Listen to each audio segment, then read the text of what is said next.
field trip. Come on, Paul, get with me. Yay! All right, so first we're going to talk for just a couple minutes about thematic catalogs, and then we're also going to talk about critical scores versus performance scores. And this will lead us into what your next writing assignment will be. Before we cover writing, Dr. Thompson, there was questions about everything on Moodle appeared to be due today, so they were a little concerned, but I told them that you had writing assignment 2 because you were reviewing them, and then we will let them know when their week starts to do revisions. And that week will start today. They'll be due next Wednesday. 2 of you already, I have 2 of you already finished, and it's already uploaded, ready for you to look at for your feedback for assignment 2, and the others will be done today, hopefully within the next hour, actually. And then we'll work on assignment 3, reading it through this week, and then we'll do the same process. So right. You will get some sort of notification, whether it's here in class or whether it's by email, but you will get a notification of when the next thing's due. So your revisions for assignment 2 will be due just at noon. Next Wednesday at noon, like we did this last one. Yeah. So Wednesday by noon, your revisions for assignment 2 will be due. And we'll go into and to be clear, if you feel like you did fine the first time, if you feel like you don't need to change it, you don't have to do a revision. The revision is optional, but that doesn't hurt to take a look at the revision. And just a couple of notes about revisions. When Dr. Thompson and I make notes on your documents, typically we will point out an error to you once, and we expect you to go through the document and find all of the times that error exists. So we're not going to point out every spelling and grammatical error. We expect you to go through and fix it. So we'll point it out once, and then it's really your responsibility. Let me just say one thing on that. And a couple of the papers I've looked at so far, occasionally there's thematic catalogs and indexes. Today we're going to cover kind of the last bits of reference material. So, we've talked about monuments, we've talked about dictionaries and encyclopedias and all these things that live upstairs or they live online. And so this is going to be the last bit of sort of reference material. These are places for you to get information that always helps you get started with your research. And that's precisely what thematic catalogs will do. So thematic catalogs typically are a list of works. That's the basic definition of a thematic catalog. Typically a thematic catalog is of one composer. Every now and then, thematic catalogs will be a little more specific than that. So there'll be a list of a specific collection, typically from like an institution. Harvard does their own thematic catalogs. I know there's other schools that do their own thematic catalogs. It can be a list of multiple composers. So maybe they are all of one nationality, or they are all prolific in one type of music. Or it can be a list that's based on a particular a medium of performance, trumpet pieces, or types of work, art songs, things like that. But for the most part, most of the thematic catalogs that you're going to come across are a list from one composer. Thematic catalogs usually include this information that's listed below. So you want to take a look at this? I don't feel like I should read it all to you. But descriptions of each of their works, and then they will include this following types of information. Medium, author, etc., etc., etc. These slides are going to be on Moodle, so you can take a look at them when you want. And one of the things that you should notice is that frequently it will include this opus, serial, or work number. And we're going to talk a little bit more about work numbers and serials, because that'll be part of you looking up critical scores. Thematic catalogs are usually arranged in chronological order in work or opus number, or by medium or performance. If they are cataloged by medium or performance, they're usually sort of sub-cataloged beyond that in chronological order or by key. Opus numbers, as you may know, opus numbers are assigned by a composer or perhaps a publisher. So if you have one overall publisher that publishes a composer's work for the most part, they might create opus numbers. Opus numbers are more common in instrumental music until around 1800. They may appear in Arabic or Roman form, and then I've listed for you some other, also known as. for those other languages that I don't personally speak, but you might have come across these words in front of opus. So instead of opus, you might have seen these words and then a number, and that's the same descriptor as opus. It is not safe to assume that opus numbers are in any sort of chronological order. So just because you find opus 4, 5, and 6 doesn't mean that those things were written in that order. Woo numbers, woo! I always want to be a woo girl, woo! Okay, so I don't actually speak German, but I now see this is what I wish Lamprey was here so she could do the German parts. But woo represents this German thing here, but it also means works without opus numbers. Okay, so it's another set of numbers that were created to serve the same sort of purpose as opus numbers. They're basically like serial numbers, but they are given to the works that don't have an opus. Works that cannot be identified numerically are arranged chronologically or by form and genre. And woo numbers will be found in uniform titles. Uniform titles are a way that we categorize everything within the library material, and it's not really all that relevant to you anymore. Thank goodness. You'll thank me later if you ever find out what uniform titles are. Okay, serial numbers. So serial numbers are usually assigned by the composer instead of by a publisher. And they are assigned to a group of work of the same type or composition in the same form. And they typically are in the order that they're written. So, and some composers will switch it up, so they'll have serial numbers that start with a different number depending on what kind of, what genre it is. So they might start art songs with one sort of set of serial numbers, and they might start other pieces of music with a different beginning number for their serial numbers. And then some serial numbers have been assigned posthumously. Those are not generally used in uniform titles, which again, that's a library thing. And we're not going to cover uniform titles this semester. We've decided that uniform titles are confusing and they're not really very relevant anymore. But if you want to know more about what a uniform title is, come and see me. I can give you a half-an-hour long dissertation about it. Do not come and see me. Which will not leave you any less confused than you were beforehand. I don't know who thought up uniform titles, but man. All right, so more things about numbers. Work numbers, those are assigned by the person who creates the thematic catalog. So for some of our really famous composers, we know that they've had a very specific person who's sort of become an expert, and they created the thematic catalog and they assigned numbers. So some of those examples you have from Mozart, you have the, I can't say his last name right, but Ludwig Kochel? I don't know. But he's sort of that, he wrote the thematic catalog for Mozart's pieces and he gave them all K numbers. And the same is true for Bach. Bach has the thematic catalog for Bach, and each of his works was assigned this BWV number that, so, and then just so you know, some numbers also include indications of key.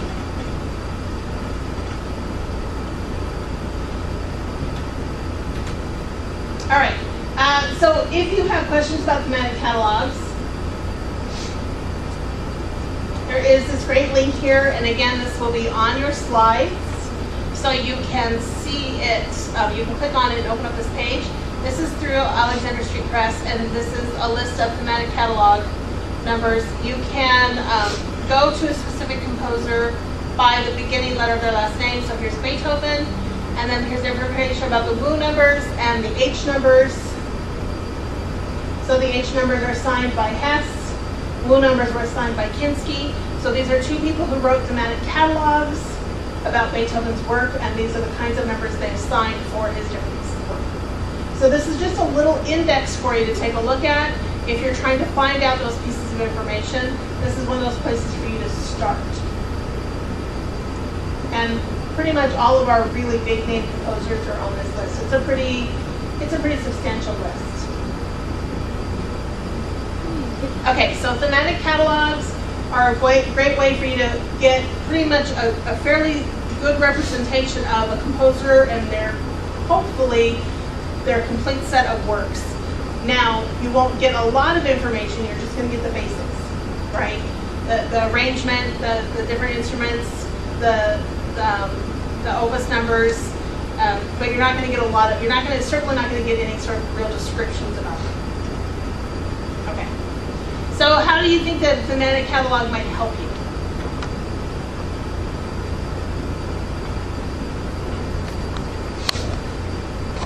What purpose does this serve? We didn't just build these just for fun. You're looking at the word really belongs to a composer. That absolutely confirmation. And sometimes there's some confusion. I think that that's a great point. That's not bad at all. Absolutely. You're looking for like a score for your papers. Right. If you're looking for a score, or even just browsing. I need to talk about a piece from Beethoven, but in reality, I only know like 3 works. But I would really like to talk about something else from Beethoven, not one of the top 3. So then looking through the thematic catalog might give you some other options. What else?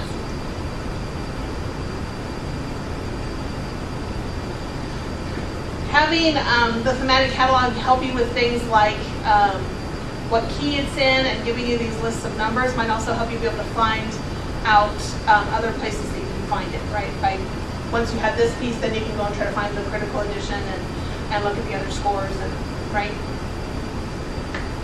It's also a place you can do some quick reference of, even though they aren't in order, chronologically, they typically, if they know a date of when they were written, you can sort of browse through it and say, oh, I see that this one was actually written before this one. So you can sort of confirm some dates of pieces if you need to do some compare and contrast. So that's another thing that it might be good for, because it's convenient that they're all going to be listed in the same place. All right. Then moving on. Any questions about thematic catalogs? Don't you love reference material? Yay, reference material. Now let's talk about scores. So we all know what a score is. Let's talk about critical edition scores. Critical edition scores, also known as scholarly or definitive editions. Critical edition scores are produced by editors, and they make decisions based on evidence that they found in primary sources. So the editors who write the critical editions find the oldest score they can find. They find the thing that is as close as possible to the very original handwritten score that they can get their hands on. And so then everything that they represent in their critical edition score is what they hope the composer had in mind. So it's as close as you're going to get to a primary source. Is everybody familiar with what I mean by a primary source?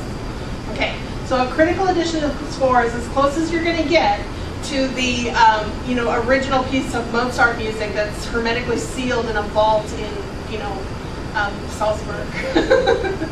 Right? The critical editions are as close as you're going to get to those. They are compiled by experts, and critical editions will typically explain their entire editorial process inside the critical edition. So these are large, multi-volume sets, and with each piece of music, or at the end or beginning of each volume, there will be a long set of descriptions of this is how we did our process.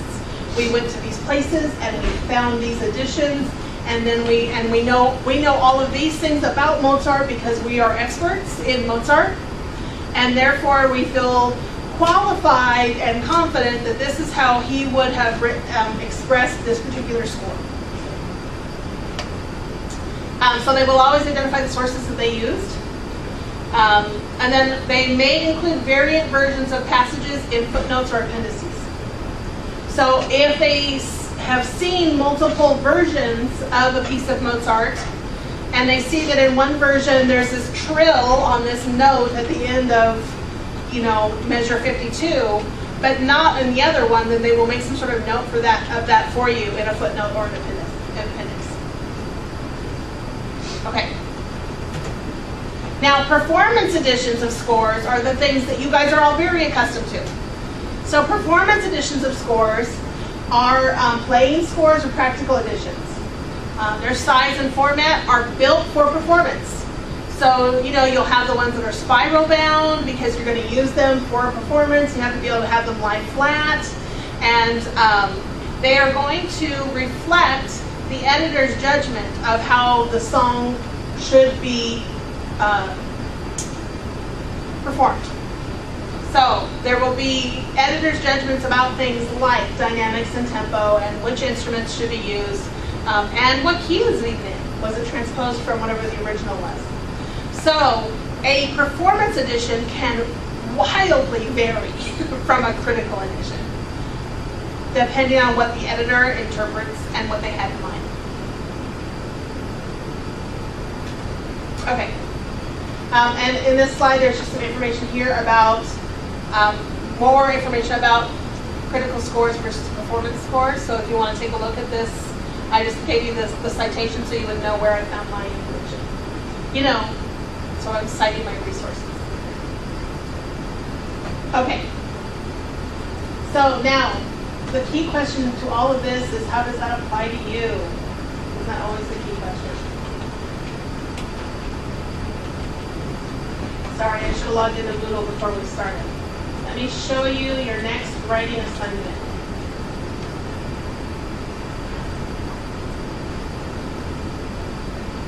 And then I'm going to show you how to find some more information about these critical versus performance scores. Okay, so writing assignment 4. You are going to complete an in-depth comparison of a performance edition and a critical edition of the same piece of music. So you are going to need to know how to find a critical edition and also find a performance edition. Now again, if you know that you have a piece of music in mind for your final project or for your final program notes or whatever, then absolutely feel free to use those as part of this writing assignment. It'll just give you that much more research that's already done. So you want to be sure to compose a well-organized, thoughtful, and clear essay. Your composition should include the following: a brief summary of the composition's history. When was it written? What is the instrumentation? Original instrumentation versus whatever the editor of the performance score has to say. And you might notice my comment here, a thematic catalog might be a good source for this information, hint, hint. So you might use a thematic catalog to figure out what the original instrumentation was supposed to be. If, say, I don't know, your critical edition is in, I don't know, German, then you might use the thematic catalog to go ahead and pull out the rest of that information. An overview of its public history. When was it first published? I'm sorry, publication history. When was it first published? What publishers have had it? WorldCat is a good source to use for this, worldcat.org. But also, again, thematic catalogs will help you to find out some of that information. Description of each source, including the editors, the publishers, the date of publication, what sources were used to prepare the score, if it's mentioned, the physical appearance. How does your critical edition score physically differ from the performance score? Is it a full score, piano reduction, does it include parts, etc., etc.? Okay, does it contain any editorial material? So read thoroughly through that. And then finally, think about these questions. Are there any major differences between the performance edition and the critical edition? A measure-by-measure comparison is recommended, but only if it's significantly different from one to the other. I don't need a measure-by-measure comparison throughout the entire thing if it's mostly the same except measures 43 and 44. Just talk about 43 and 44. Take notes of things like phrasings, markings, tempo, ornamentation, realization of figured bass, etc. Okay, so is that pretty clear? It's pretty specific instructions on what we're looking for. You should be able to sort of create an outline based on what information I've asked you to do here, and then write the paper. But first you have to know how to find these things. You already know how to find a performance score because you already know how to use the MRC. You can type in the search engine, I'm looking for Beethoven's Fifth, right? And you're going to get a list of 18 different copies that we have in the MRC because we have a lot of copies of Beethoven's Fifth. Yes. But what you need to know now is how do you find the critical editions. So let's talk about that. This is Oxford Music Online, which is also a part of Grove Music Online. So I got to this through the databases at the library's website, under G for Grove. And here's what you need to know. You can search for a composer, just like that. And here is my list of information about Beethoven, Ludwig van, to be specific. And when I click on this link, I get a bunch of information about Beethoven. But one of the things that you need to realize is these tabs across the top. And this second tab is the one that is going to be of most concern for you today. This is the list of works. In Grove, and this is true for the major composers. This isn't going to be true for our Kleinmeisters, but our major composers. You're going to have this list of works. And you will notice that with this list of works, you have some information about when and where you can find the critical editions of the different works. And it gives you information up here about which number and which letter represents what. So, works are identified in the left-hand columns by opus and Wu. So here's our opus numbers. We already talked about those. Works published in GA, which is one of our sets of critical editions for Beethoven, are identified by the volume in which they appear, Roman numeral, and the position in the publisher's continuous numerations. Okay, so volume 2, section 1 of that volume is where you are going to find this Opus 21 of Beethoven. Okay, so that's where you're going to find the critical edition. There are 2 different sets of critical editions for Beethoven. So then it also talks about this NA. And NA is another set. It's the newer edition of the Beethoven critical editions. And it has the same sort of thing. It's identified by category and then volume within the category. So here is the same piece of music and here's its NA number. So in the NA version of critical scores, you would find Opus 21 under this Volume 1, Section 1. Okay, so we're talking about 2 different sets of books. Remember, these critical editions are in huge multi-volume sets over in the MRC. And we're going to go and look at them together, and we will open up Grove on the computers next to the critical editions so that you can look at those and look at the critical editions, and then you can also find a performance edition at the same time so that you can have both things in front of you to at least get started on your research. That's why we're going to go do our field trip. Is this making sense? Yes. Yes. Okay. So one of the things that you'll want to do is you'll want to stick with a big name composer because we only have critical editions for probably a dozen of the big name composers. But the good news is that it's very likely then that we also have the performance, we have at least 1 or 2 performance copies. So that part will be much simpler. So you should start with your critical edition first to make sure we have a critical edition, a critical copy, and then you'll go and find a performance score to go along with it. Since you're only talking about a few pages for the critical score, you can copy just a couple of pages. So in most of the pieces, that's what you're going to want to do. You're going to want to copy a few pages and you can take those with you. I was going to say, is this a whole piece? Is it a movement? Is it a section? You know what, if we're talking about an entire orchestral piece, I mean, if we're talking about a, you know, it's 800 measures, let's stick with a movement, okay? But, you know, if you're talking about an opera song, an aria, or an art song, then go ahead and do the whole song. But not Not the entire opera. No, that's not necessary. A song or a movement will be sufficient. Thank you. Okay, questions about how this is going to work? Everybody good? We know what we're doing? Maybe I'm too sleep deprived, but it's just going over my head right now. Well, I'm going to be there with you, and so is Dr. Thompson, so we can help you out.